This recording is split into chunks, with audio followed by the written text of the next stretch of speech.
Here's what's happening as it's happening right now around the NBA.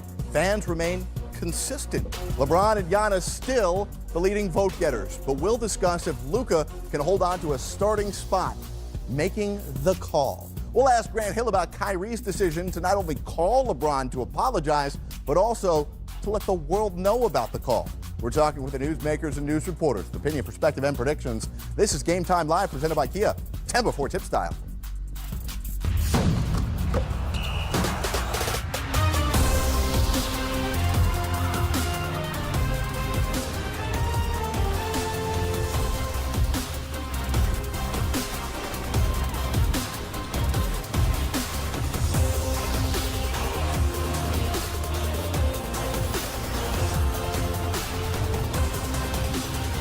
Thanks for being with us as we discuss the biggest stories of the day and set the table for the night in the NBA.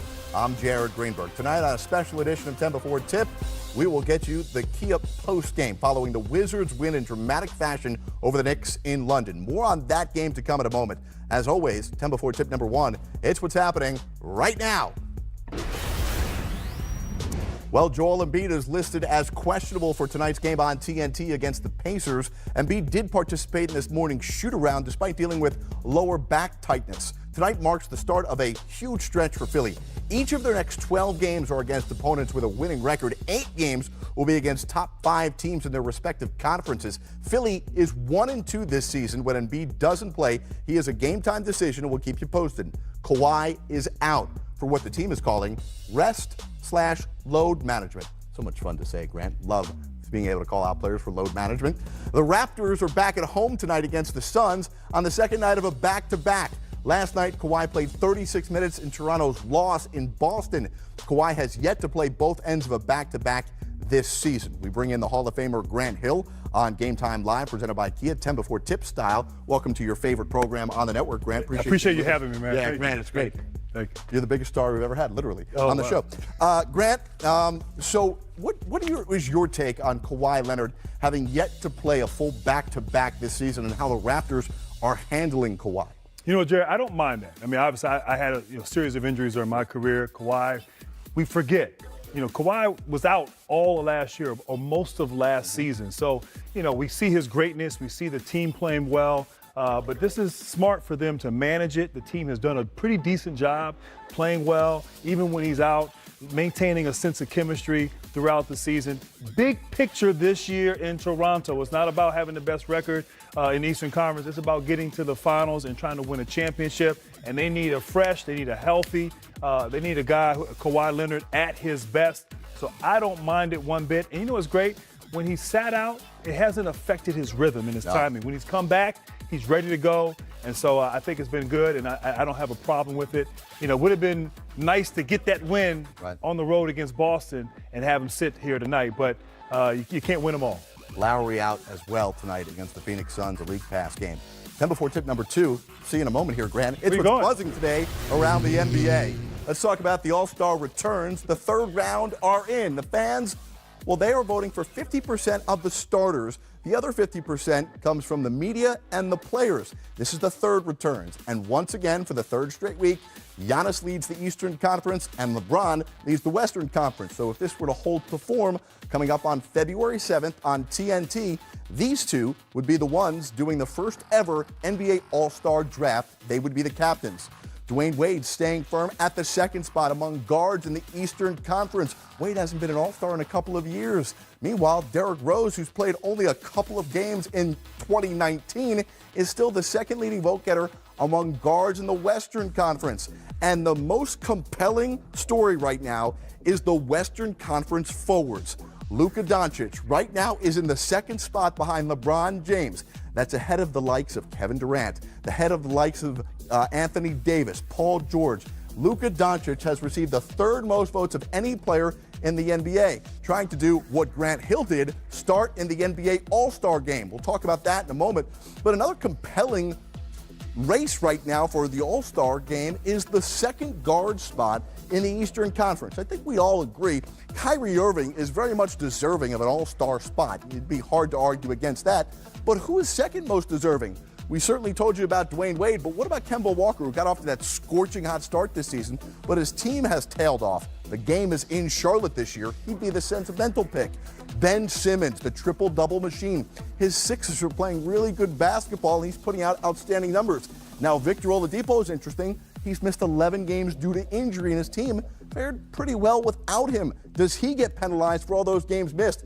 Kyle Lowry, well, he's a guy who's not scoring a lot, but his assist numbers are through the roof, and Lowry appears to be maybe the most important player on the Raptors roster. So, Grant, who should get that second guard spot in the Eastern Conference next to Kyrie Irving? Wow, that's a tough question because they're all deserving of that. You can make an argument. You talk about Victor Oladipo in Indiana right now in the third spot. He's missed 11 games, but you know what? LeBron James missed some games too. I think he'll, so, it's interesting to see what happens there. Obviously. So wait, did you just say LeBron shouldn't be an All-Star? No, I was just saying. Since LeBron's going to miss, so should and still be allowed a Victor Oladipo as well. Simmons is putting up gaudy numbers, but I like Kemba Walker. I'm sorry, the game's in Charlotte. He's been spectacular. Look at those numbers, 25 a game. His team is still in the 8th spot. I love Kyle Lowry, but I got to go with Kemba Walker on this. And Luka, should he start? You know what? I have no problem with that. I actually don't mind that. The fans have been pretty accurate. I love Antetokounmpo and LeBron as the captains. And Luka, he keeps putting up numbers and keeps shining like he has been. You know what? Not only is he an All-Star, I think he's a star. Wow, he'd be the first rookie to start the All-Star game since Yao Ming in 2002. And prior to Yao, you did it. My man. That's right. Giving you some props. You want to do some more 10 before tip style? I love it, man. This is high energy here, man. I got to keep up. Woo! Game Time Live presented by Kia. Check my heart rate. Ben Simmons is going to play tonight. Will Joel Embiid play? We'll go live out to Indiana when we come back on the Game Time Live presented by Kia. 10 before tip style. Around the NBA on this Thursday night, Joel Embiid, he is still listed as a game-time decision. Training table right now courtside being worked on, lower back tightness. He did participate in shoot-around, but unknown if he'll be able to play tonight against the Indiana Pacers. Let's bring in Jay Michael, who covers the Pacers for the Indy Star, friend of the program. Jay, Pacers come in, winners of 9 of their last 11, and Victor Oladipo talking about nobody respects us. Pulling an old Rodney Dangerfield, huh? What type of motive? Where is this coming from? Well, I mean, they still don't, they kind of get mentioned as an afterthought. But again, you kind of expect that from a team that's in Indiana. He's actually even acknowledged that too. He said a lot of people don't see us as a big market. I get that. But, it's they continue to win. And even more so, I think they continue to win, even like a game against Phoenix the other night. They score 131 points, and Oladipo only had 8. So it's not just Oladipo and the new star power that he has brought with him. They're obviously getting it done in ways that doesn't require Oladipo to have breakout games every time. So, and I think he wants to see some of his teammates, guys like Miles Turner and Thaddeus Young, get a little bit more shine. Well, Victor has taken a little bit of a reduced role this year in the offense, but I think most would agree that's because others have been able to step up and complement him. How do you think that, plus the 11 games he's missed due to injury, will impact his ability to be selected as an All-Star? I think the 11 games have a lot to do with it. Actually, in the most recent game against Phoenix, there was a break in the action. He was on the opposite court, other half of the court. Somebody was shooting a technical free throw. And you could see him going through some stretches in some quick sprints, testing out his knee. Now, after the game, he said he didn't have a problem with it. I asked Coach Nate McMillan. He said he didn't have any indications that Victor was having any more issues with soreness in that knee. But what the eye test said, not only by him doing that, but his jump shot looked incredibly flat in that game. He went 2 for 11, had a lot of good looks. It just never looked good, and I think it was more about his legs than it was anything else. So I think that's going to impact him heavily. But, this is going to be a test of how much stardom you really do have, because if you are truly a star, you can have a little bit of a down season. Think about some of the times that Carmelo Anthony made it, and he still made it. Why? Because he was just so popular among not only fans but coaches. You have that respect, and they give you the benefit of the doubt in these situations. Hey, we only have 30 seconds here. Want to get your take on the improved play of Miles Turner, team 13-1 when he scores 15 or more. Fantastic. They give up 118 points a game without him defensively. They hold teams to close to 100 with him. So it's not just offense. He's spacing the floor on offense. He's been great like that. But defensively, he's a game changer. He's a rim protector, and he helps cover a lot of busted coverages. It makes other guys look good.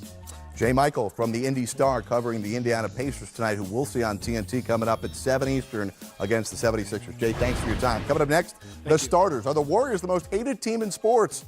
And was Kyrie sending a coded message in his apology to LeBron? That's coming up in a couple of moments. Like that sleight of hand. That's crazy, isn't it? We're trying to find the best player, building the perfect player. Over the next 8 weeks, we've taken thoughts from the best GMs and best coaches around the NBA to construct the perfect basketball player, starting with the handles. And you see these three gentlemen right here. So we see these three right here on the screen. But Seiko, I'm going to start with you. Who is your favorite player as far as handles goes? I mean, this is a great category. I want to give a shout-out to Jamal Crawford getting in on the Veterans Committee vote. Man. Shout out to the old fella. Automatic vet vote. Yes, and I would tell you that if you asked who's the most feared, by his peers around the league, it's Kyrie Irving. Something about Kyrie's artistry with the ball and his balance and the way he's got that thing on a string underneath him. He doesn't do as much of the embarrassing people and knocking them down like James Harden does maybe, which is more highlight ready. Yeah. But just the consistent attack in the off-balance nature of how you try and deal with Kyrie off the dribble would lend itself to him being the first guy on this list.